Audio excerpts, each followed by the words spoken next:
তোমরা যারা এইচএসসি 2026 পরীক্ষা দিচ্ছ তোমাদের আবার ভুল প্রশ্ন নিয়ে শিক্ষা বোর্ডের সিদ্ধান্ত, অর্থাৎ তোমাদের ভুল প্রশ্ন নিয়ে আবার অভিযোগ পাওয়া গিয়েছে, যেটা নিয়ে শিক্ষা বোর্ড আবার সিদ্ধান্তের কথা জানিয়েছে। দেখো, তোমাদের এবার এইচএসসি পরীক্ষায় রসায়নের 4টা প্রশ্নের ভুলের অভিযোগ পাওয়া গিয়েছে, যেটা নিয়ে শিক্ষা বোর্ড কিন্তু ইতিমধ্যেই কথা বলেছে। তো তোমাদের পদার্থবিজ্ঞানে যেমন 2টা প্রশ্ন ভুল ছিল, ঠিক এবার রসায়ন পরীক্ষায় আবার 8টা সৃজনশীলের মধ্যে অর্ধেক প্রশ্নের ভুলের অভিযোগ পাওয়া গিয়েছে, অর্থাৎ 8টার মধ্যে অর্ধেক প্রশ্নের ভুলের অভিযোগ পাওয়া গিয়েছে। যেখানে বলা হচ্ছে এইচএসসি রসায়ন পরীক্ষায় রসায়ন দ্বিতীয় পত্রে 8টা সৃজনশীলে 4টিতেই ভুলের অভিযোগ পাওয়া রয়েছে। তো এই বিষয় নিয়ে বলা হচ্ছে যে তোমাদের 5 নাম্বার যে প্রশ্নে সেখানে গ এবং ঘ নাম্বার প্রশ্নের ভুলের কথা জানা গিয়েছে, যেটা শিক্ষার্থীদেরকে বিভ্রান্ত করেছে।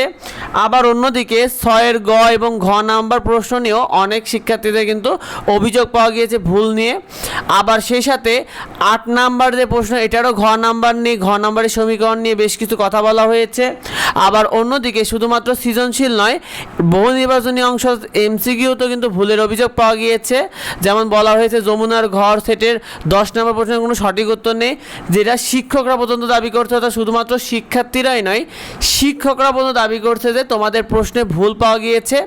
তবে এটা নিয়ে শিক্ষা বোর্ড তাদের সিদ্ধান্তের কথা বলেছে, অর্থাৎ পরীক্ষার ভুল প্রশ্ন নিয়ে শিক্ষা বোর্ড বলেছে যে চলতি বছরে তারা এইচএসসি রসায়ন দ্বিতীয় পত্রের প্রশ্নে কোনো প্রকার কোনো ভুল বা অসঙ্গতি নেই বলে জানিয়েছে ঢাকা মাধ্যমিক উচ্চশিক্ষা বোর্ড।